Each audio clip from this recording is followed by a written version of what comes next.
this video, I want to ask the question, is Spain really worth it? And the reason I want to ask the question is because of the allegation that has been coming out with P. Diddy. There have been 7 lawsuits filed against him. And with The Dream, there have been 1 lawsuit. And in each of the lawsuits, they have similar claims against them.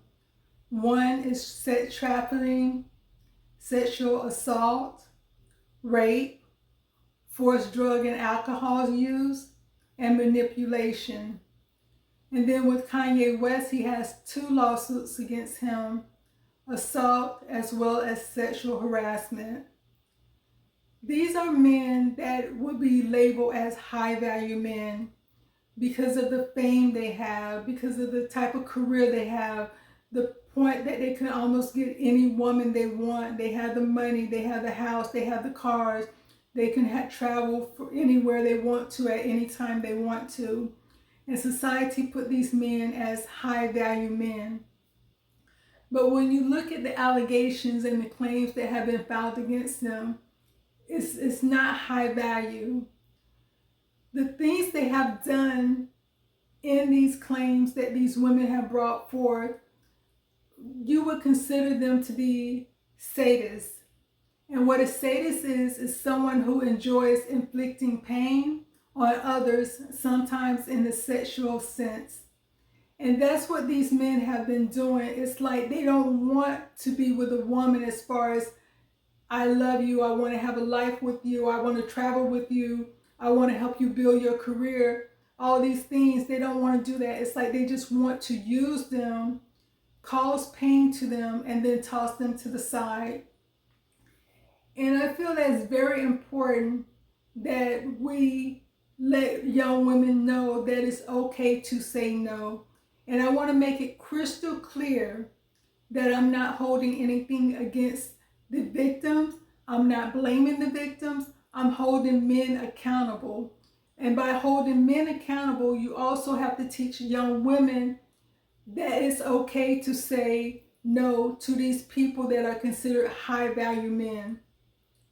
A lot of times young women find themselves, because if you notice, these women have been like 18, in their 20s, 19, very young.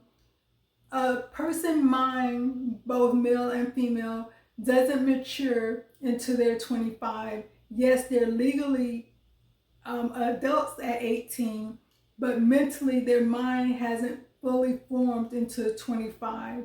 So you're dealing with a person that can't make certain decisions mentally because they're still growing in that area.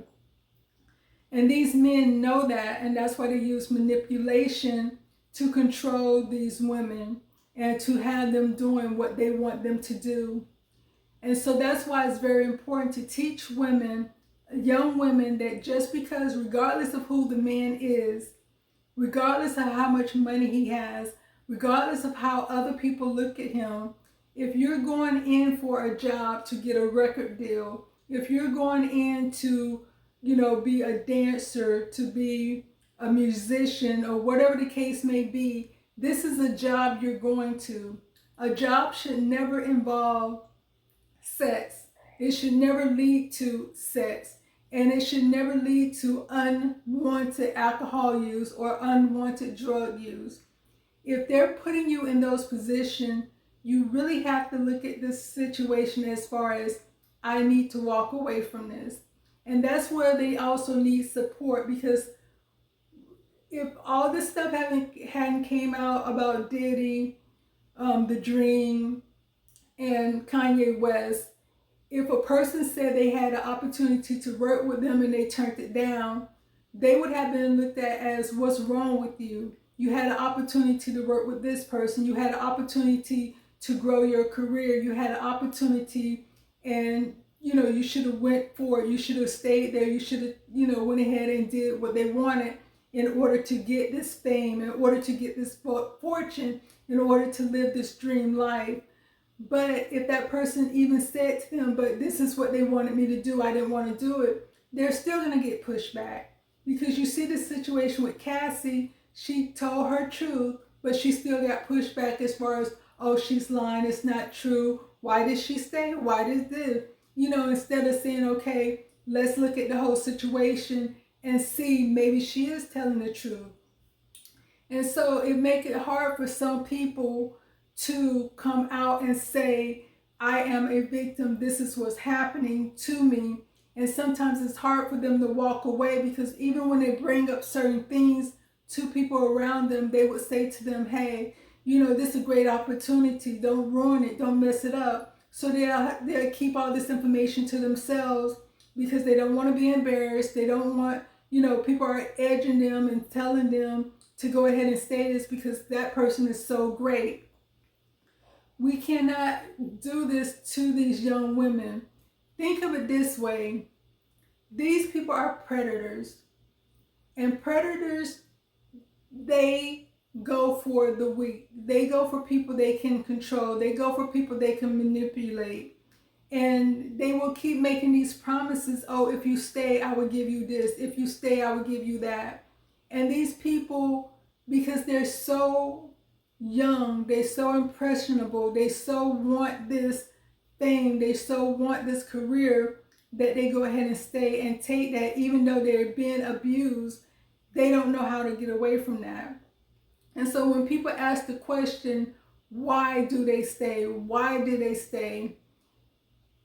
If you take a person that's not trained and you put them in the field with a trained athlete who's been doing this for years after year after year, who do you think is going to come out on top? The person who never been trained and this is their first time on the field, or the person who is a seasoned athlete? These predators are seasoned at what they do. They have multiple victims. A lot don't come forward. They're getting away with it, and all they're doing is honing their skills. And then you're bringing someone that's 20, 21, very young, very impressionable into that arena. They don't stand a chance. And so that's why support and education, to say it's okay to say no. It's okay to walk away. And don't think you're walking away from a career, because if you think about it, all these women who brought up these allegations, they didn't get the career they wanted. All they walked away with was abuse. All they walked away with was mental stress, mental anxiety, stuff they're going to be dealing with for the rest of their lives. So by staying, they still did not get the career they want. So when you find yourself in those situations, it's more important to you to leave, because you're still not guaranteed if you do everything they want, you're going to get the career. And then if they do give you that career, you also have to understand, now they own you. It's not like they're going to just do these things to you one time and then let you skip on and go about your way. No, now they own you. So every aspect of your life, they're going to be controlling you. So if they want you to come to a party and you're like, no, they're going to throw up, where you won't be in this position if it wasn't for me.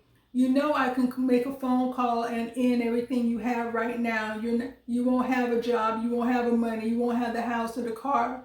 So now you're beholden to them for the rest of your career. And so you still don't want to be in that position, because you have to understand, when you make a deal with the devil, he's not going to leave you alone. He will continue to mess with you one way or another. So it's just very important, if you find yourself in those situations, and as early as you can, try to get away, try to get out of that situation, even if you have to leave behind the hopes and the dreams of becoming a star or working with a certain person, because it's not worth it. 1 Peter 5:8 states, be sober-minded, be watchful. Your adversary, the devil, prowls around like a roaring lion, seeking someone to devour. So it's not that we have to be afraid of the world.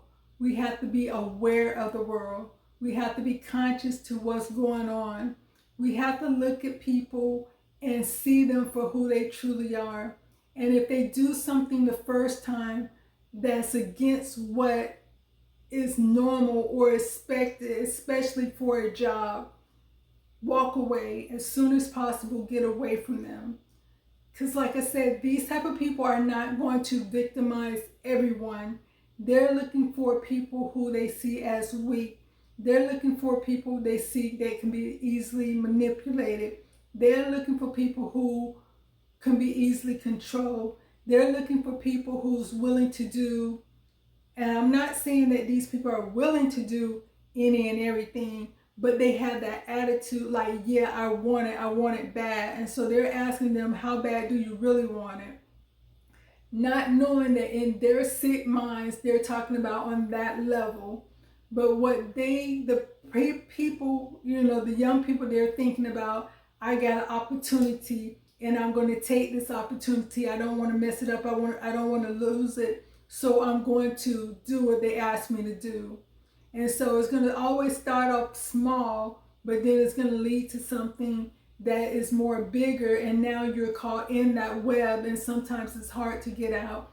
But as soon as you can, get away from these type of people. And also, when you look at these men, they're not happy in themselves.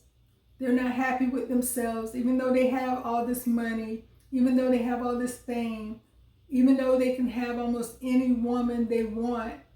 They're still not happy people. They are miserable in their lives, and that's why they do the things they do. You can only find true joy with God. He is the only one that can give you peace that surpasses all understanding. When you make deals with the devil, like I said earlier, he's not going to leave you alone. The devil doesn't want you to be happy. So he's going to be miserable. Your soul is now going to be dead. Your soul is now going to be miserable. So these people are walking around miserable. These people are walking around angry. These people are walking around hurt. Then they go out and do these other things. And that's the only way they can get joy, is by hurting other people. And that only lasts for a minute. That only lasts for a second. And they have to constantly keep feeding that demon that is in them. That demon that they're carrying around, that hate that they're carrying around. As long as they stay in that situation, they're going to continue to go out and hurt people, because it's like they have to feed that demon that's in them. 2 Timothy 3:1-7 ESV. But understand this, that in the last days there will come time of difficulty. For people will be lovers of self, lovers of money, proud, arrogant, abusive, disobedient to their parents, ungrateful, unholy, heartless, unapproachable, slanderous, without self-control, brutal, not loving good, treacherous, reckless, swollen with conceit, lovers of pleasure rather than lovers of God, having the appearance of godliness but denying its power. Avoid such people, for among them are those who creep into households and capture weak women, burdened with sins and led astray by various passion, always learning and never able to arrive at knowledge of the truth. So like it says in 2 Timothy, avoid these type of people. Get away from these type of people. Don't think that they're going to make you happy by giving you what you want. They're not. They only think about pleasing themselves. And if they have to destroy you in the process, they will destroy you in the process. So just stay away from them. And like I said, this is not about blaming the victims, because I would never do that, because I understand how they feel. This is about holding these men accountable. Why would you put someone else through pain and misery just for your happiness? Just for your minute or second of happiness, you're ruining other people's lives. And that's very devastating